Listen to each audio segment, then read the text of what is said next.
Seja bem-vindo a mais um conteúdo da área de informática. Por aqui estamos falando sobre IoT e na nossa aula de hoje estaremos trazendo alguns dos principais tipos de sensores que normalmente acompanham os kits de robótica, né, com placas Arduino e assim por diante. Eu estou com eles aqui sobre a mesa e na medida que eu for falando de cada um desses sensores eu vou apresentando para vocês, tá? O primeiro é o potenciômetro. É um componente eletrônico utilizado, né? Certamente você já usou mesmo sem conhecer a definição dele, para limitar o fluxo de corrente elétrica. Ou seja, né, à medida que você regula, eu estou com ele aqui, ó, à medida que você for regular, né, o eixo giratório dele, ó, ele ajusta a resistência, tá? Que é medida aqui, como a gente está vendo, em ohms. E aí ele tem três terminais para a gente conectar na placa, né? E fazer a configuração dele. Então, à medida que você regula, ele ajusta a resistência. São muito utilizados em amplificadores de áudio, instrumentos musicais, né? Como uma guitarra, um violão elétrico, eletrodomésticos para ajuste de temperatura, equipamentos industriais e assim por diante. Então, nós podemos utilizar o potenciômetro nos nossos projetos e normalmente ele acompanha os kits, né, aqueles kits básicos de robótica, tá? Botão push button, meio redundante, né? Mas o push button, como o nome diz, conduz corrente elétrica quando ele é pressionado. Eu montei ele aqui, ó, bem simplesinho também. Então você conecta essa parte de cima no botãozinho que vai estar aqui dentro. E aí quando você pressiona, quando ele é acionado, ele ativa o nosso circuito. Tá aqui para você conectar na placa também. Bem interessante, bem fácil de compreender o push button, tá? Conduz a corrente elétrica quando ele é pressionado. Outro tipo de sensor, né, que a gente fala de sensor é que são um dispositivo de entrada, né? É o módulo do joystick. E aí você certamente já utilizou para jogar videogame, né, para controlar motores, um robozinho, né? Então a gente que trabalha com robótica, né, um joystick ele é interessante para essa finalidade. E é um dispositivo de entrada, eu estou com ele aqui também, ó, tá? E ele tem aqui dois potenciômetros conectados entre si. E aí um pega o eixo, ó, o eixo X e o aqui o de baixo pega o eixo Y, tá? Em conjunto, eles pegam os dois eixos e ele ainda tem um eixo Z, que é um botãozinho push button que a gente acabou de ver, ó, tá aqui na lateral, ó.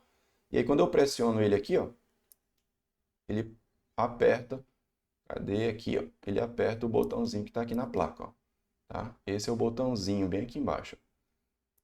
Então ele tem esses três eixos, tá? O X, o Y e o Z. E então ele reflete o nosso bom e velho controle de videogame, tá bom? Outro tipo de sensor é o ultrassônico, muito conhecido, né, para emissão de ondas sonoras de alta frequência, visando medir a distância, tá, de um objeto. Eu estou com ele aqui também, ó. Então, esse sensorzinho aqui para detecção de eco, certo? Ó, depende da intensidade e da distância entre o objeto e o sensor. E aí a distância é medida, tá? Ó, o sensor ele é composto de duas partes, como nós estamos vendo aqui, ó, e é calculado com base no tempo de envio, né, e leitura do sinal de retorno, e ele consegue medir ali a distância aproximada, tá, que está sendo capturada ali no teu dispositivo. Tá? Então a gente utiliza muito em robótica, em robôs móveis, né, para ele se locomover e não bater nos obstáculos. Tá? Bem interessante, tem aí uma ilustração bem legal para a gente compreender o seu funcionamento. Sensor de luz, o LDR, e aí é bom a gente entender, ó, que a tradução dele é resistor dependente de luz. É um componente eletrônico cuja resistência elétrica varia de acordo com a luminosidade. Então, como é que isso funciona, né? Ele se torna mais resistente, tá? Quando tem aqui, ó, nós temos um exemplo, ó, a resistência dele vai ser maior quando tem ausência de luz, tá? E aí quando você liga a lanterna e aí tem a luz aqui, a incidência de luz sobre ele, ele diminui a resistência e deixa a corrente elétrica chegar nos terminais, tá? Então, por isso que ele chama aqui, ó, de resistor, tá? Dependente de luz. Então, a gente pode dizer que ele é chamado de fotorresistor, tá? Utilizado em circuitos controladores de iluminação, fotocélulas, você certamente já comprou ou já viu alguém utilizar para ele regular a iluminação, né, conforme vai caindo o dia. Eu estou com ele aqui, ele é bem pequenininho, acho que a minha câmera não vai conseguir focar, tá? E ele tem aqui essa definição, tá aqui ele bem pequenininho, a câmera infelizmente não consegue pegar aqui em cima o desenhozinho que ele tem, tá? Bem bacana, bem interessante também o nosso sensor de luz. Tome nota dessas informações aqui, ó, do fotoresistor. E dessa informação é crucial para você entender o seu funcionamento, tá? Outro cara aqui, que é o contrário, tá? É o LED infravermelho receptor. Ele funciona como sendo um fototransistor. É sensível à luz infravermelho, ok? E age como um receptor desse tipo de luz. Eu tô com ele aqui também, ó. Então, tá aqui ele, ó. Esse carinha aqui. Vocês estão vendo aqui no projeto, né? Ele está sendo utilizado aqui quando o rapaz clica no botãozinho aqui no push button, né? Esse aqui é um emissor de luz infravermelho e esse receptor, que é justamente o que a gente está mostrando aqui para vocês, ele recepciona a luz aqui, ó, quando exposto à luz infravermelha, o transistor irá conduzir, né, a corrente, então permitindo a passagem da corrente do coletor para o emissor. Tá? Então perceba a forma como ele funciona. Então nós temos essa definição, tá? Fototransistor, do LED infravermelho receptor.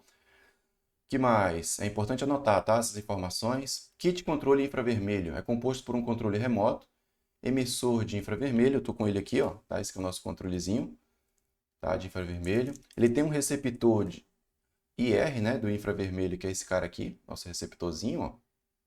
Bem legalzinho que você acopla na placa. E ele tem um LED emissor infravermelho, que é o que nós vimos agora há pouco no outro projeto, né? Ó, esse aqui é o emissor infravermelho. E ele ainda acompanha 3 jumpers fêmea-fêmea, que são esses jumperzinhos aqui, ó. Tá? Então, qual a finalidade dele, né? Cada sinal infravermelho enviado por um controle representa um código específico que são convertidos em sinais elétricos, tá? Então, em outras palavras, o receptor que nós acabamos de ver aqui, ó, esse receptorzinho, decodifica os sinais transmitidos, tá? Ó, interpretando o código de cada tecla que foi pressionada no nosso controle. Então, muito utilizado esse kitzinho para controlar remotamente as lâmpadas, alarmes, câmeras fotográficas e assim por diante. Também acompanha o nosso kit aqui da placa Arduino, beleza? Que mais? Sensor de temperatura NTC. E aí tem dois tipos, tá? Tem o PTC e o NTC. Mas antes disso, ele é um termistor, tá? Dispositivo elétrico que tem sua resistência alterada termicamente. Então, a sua resistência ela é alterada através da temperatura, em outras palavras, né? Onde a sua resistência muda conforme a temperatura do ambiente. Então, a gente trouxe também uma ilustraçãozinha aqui bem legal, tá? Primeiro o comparativo e aqui a ilustração, ó, tá? E aí, qual é a diferença entre um e outro? É que o PTC, né, a sua resistência elétrica aumenta quando ocorre o aumento de temperatura. Então, aumentou a temperatura, a resistência elétrica aumenta. Só que o que normalmente a gente utiliza é o NTC, foi o que veio aqui no nosso kit, onde a sua resistência diminui à medida que a temperatura aumenta. Então, aqui no exemplo, a gente tem essa ilustração. Ó. Temos aqui o nosso termistor NTC.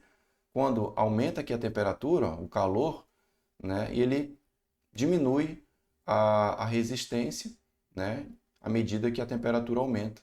Então, eu estou com ele aqui também bem pequenininho, acho que minha câmera não vai conseguir focar, né, ó.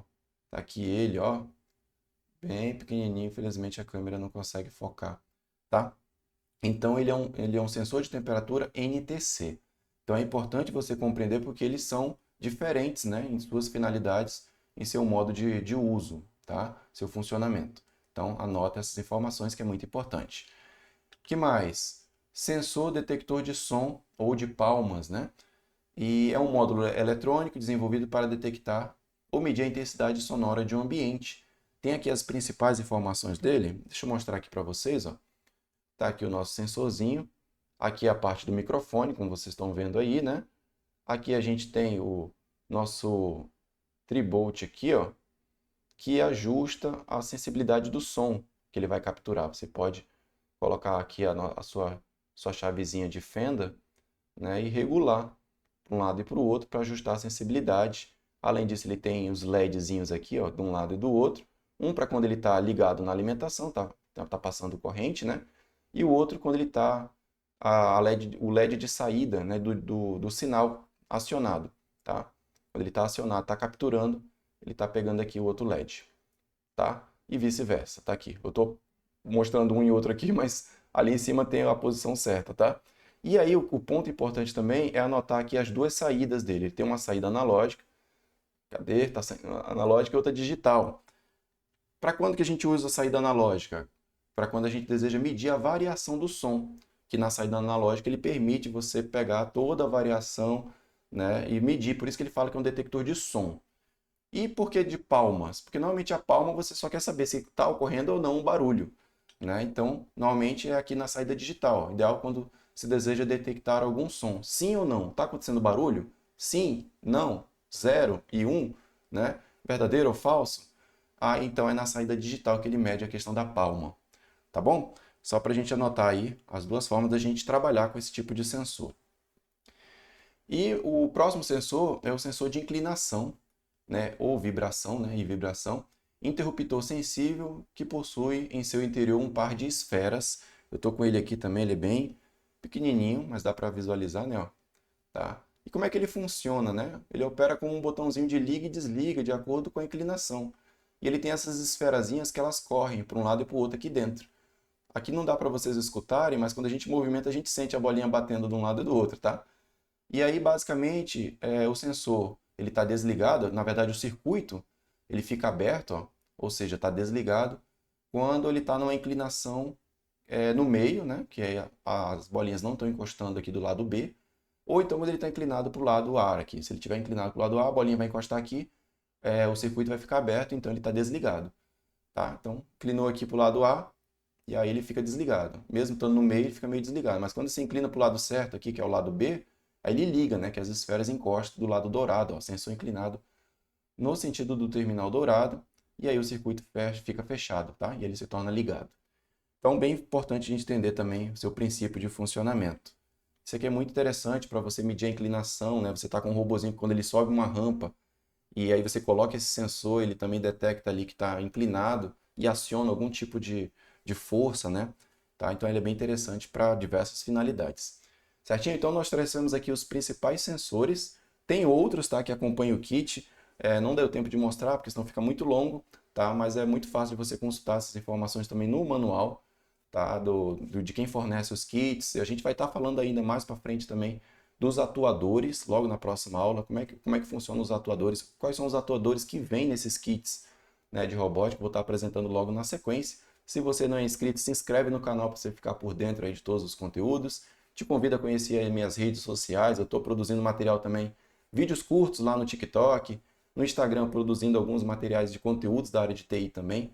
Fica o convite aí para você conhecer. Mais informações a respeito dessa aula aqui na descrição do vídeo. Eu vou ficando por aqui e eu vejo vocês na próxima. Até lá, tchau!